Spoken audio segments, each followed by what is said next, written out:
საქართველოს პარლამენტის დეპუტატი ნაციონალური მოძრაობიდან გივი თარგამაძე საკუთარ Facebook გვერდზე შემდეგი შინაარსის განცხადებას აქვეყნებს.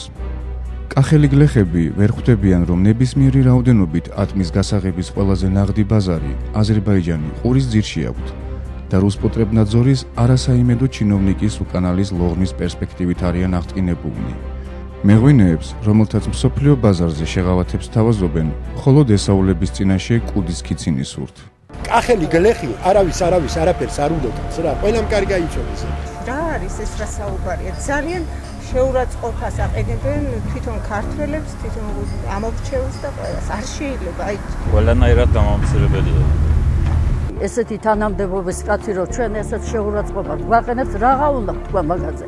თვითონ არის აი ეგეთი რაც მაგაში წერია. შეურაცხყოფა თავის თავს დაუბრუნოს, გენაცვალოს ჩემი, იმან ტუჩები გაისწოროს. თუ დაგიწირე გაგაგებია მაგბრუენა. თარგამაძემა ჯერ სარკეს ჩაიხედვი. რანაირია თვითონ უარგისი და მე კახელებზე მე დაილაპარაკოს მაგანა თვითონ უგავ პირი უკანალს.